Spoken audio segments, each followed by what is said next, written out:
बात करेंगे अब्दुल्ला रेजिडेंसी में हिंदुओं की नो एंट्री की। मेरठ में अब्दुल्ला रेजिडेंसी का मामला गरमा गया है। तहसील की जांच टीम कॉलोनी में पहुंची और नक्शा और स्थलीय जांच जारी है। ऊर्जा मंत्री सुमेंद्र तोमर के लेटर पर जांच की गई है। डीएम ने 1 हफ्ते के भीतर जांच पूरी करने के आदेश भी दिए गए हैं। बड़ी खबर, नक्शा और स्थलीय जांच जारी है। मेरठ में अब्दुल्ला रेजिडेंसी का मामला गरमा गया है। तहसील की जांच टीम कॉलोनी में पहुंची है। नक्शा और स्थलीय जांच जारी होगी। ऊर्जा मंत्री सुमेंद्र तोमर के लेटर पर अब ये जांच हो रही है।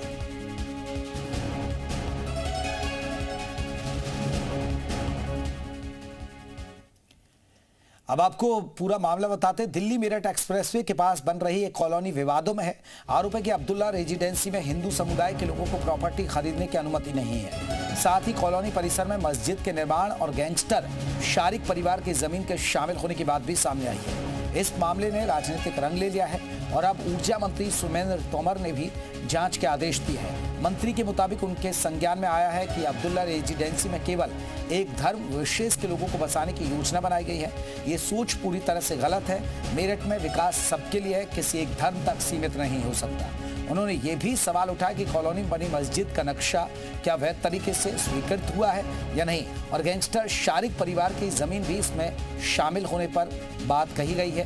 उन्होंने कहा कि इस पूरे मामले की गहराई से जांच करवाई जाए। उन्होंने जिलाधिकारी को भी पत्र लिखा जिसमें उन्होंने कॉलोनी के नक्शे की जांच करवाने और स्थल निरीक्षण करने की भी मांग की है। मंत्री ने साफ कहा कि यदि जरूरत पड़ी तो जिला स्तर से लेकर उच्च स्तर तक जांच करवाई जाएगी। मेरठ की अब्दुल्ला रेसिडेंसी पर ऊर्जा राज्य मंत्री सुमेंद्र तोमर ने आरोप लगाया है कि यहाँ पर हिंदुओं की नो एंट्री है। यानी यहाँ पर कहा बताया जा रहा है कि हिंदू जो है वो इस सोसाइटी के अंदर मकान नहीं खरीद सकते हैं। कहना है ऊर्जा राज्य मंत्री सुमेंद्र तोमर का। देखिए, इस वक्त हम मौजूद हैं मेरठ की अब्दुल्ला रेसिडेंसी पर, जहां पर गंभीर आरोप जो है वो ऊर्जा राज्य मंत्री सुमेंद्र तोमर ने लगाया है कि एक विशेष वर्ग के लोग जो है वो ही सोसाइटी के अंदर मकान जो है वो यहाँ खरीद सकते हैं। बाकायदा इस पूरे मामले के लेकर उच्च स्तरीय कमेटी की मांग जो है वो ऊर्जा राज्य मंत्री सुमेंद्र तोमर ने की है। जिलाधिकारी से इस पूरे मामले की शिकायत जो है वो ऊर्जा राज्य मंत्री के द्वारा इस वक्त यहाँ की जा चुकी है। बताया जा रहा है कि जांच के बाद ही सारे तथ्य जो है वो यहाँ पर सामने आ पाएंगे। हालांकि इसको लेकर सुमेंद्र तोमर ने साफ तौर पर कहा है कि हिंदुओं का उत्पीड़न जो है वो यहाँ पर नहीं सहाया जाएगा। तमाम आरोपों के बीच क्या सत्यता है ये जांच के बाद ही यहाँ पर फिलहाल साफ हो पाएगा। अब्दुल्ला रेसिडेंसी की ये तस्वीरें थी जिस सोसाइटी के ऊपर सुमेंद्र तोमर ने ये भी आरोप लगाया कि ये बाकायदा एक मस्जिद जो है वो भी यहाँ पर तैयार की जा रही है कि मस्जिद का नक्शा पास है क्या नहीं। ये तमाम सवाल जो है फिलहाल यहाँ पर उठाए गए हैं। जी मीडिया के लिए कैमरा पर्सन शिव के साथ मैं पारस गोयल। हिंदुओं की एंट्री है। मैं खुद शर्मा हूँ और एक नितिन यादव है हमारे स्टाफ, और गुप्ता भी हैं काफी सारे, और दूसरी बिरादरी के भी हैं, काफी लोग हैं यहाँ पे। कितने एरिया में कॉलोनी बन रही है? ये लगभग 1700 स्क्वायर मीटर के आसपास है। अच्छा, क्या क्या है इसमें? इसमें विला है और कमर्शियल है और प्लॉटिंग है जी। नहीं, यहाँ पे सबकी एंट्री है। ऐसा कुछ नहीं है कि यहाँ पे सिर्फ मुस्लिम ही आ सकते हैं, हिंदू भी आ सकते हैं, कोई दिक्कत नहीं है किसी प्रकार की भी।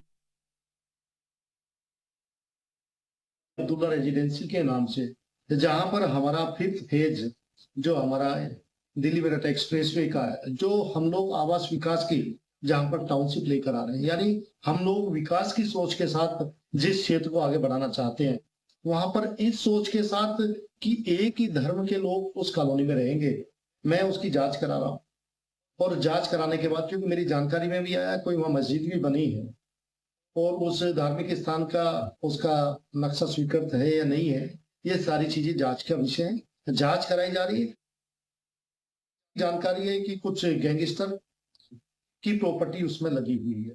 पूरी तरह से हम लोग जिला स्तर पर और आवश्यकता पड़ी तो उच्च स्तरीय उसकी जांच कराएंगे, लेकिन इस तरह की कोई भी गतिविधियां मेरठ के अंदर नहीं होने दी जाएगी, क्योंकि पूज्य योगी आदित्यनाथ जी सबको साथ लेकर चलने की जिस तरह की हमारी नीति है, हम लोग विकास के लिए मेरठ को आगे बढ़ाने का काम करें। लेकिन यदि कुछ लोग विकास को बाधित करने के लिए इस तरह का प्रयास करेंगे तो उन पर कार्रवाई।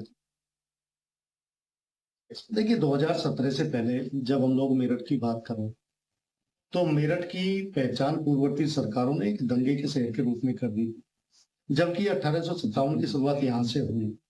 लेकिन पूर्ववर्ती सरकारों ने जिस तरह से जिन लोगों को संरक्षण दिया तो मेरठ का माहौल बना।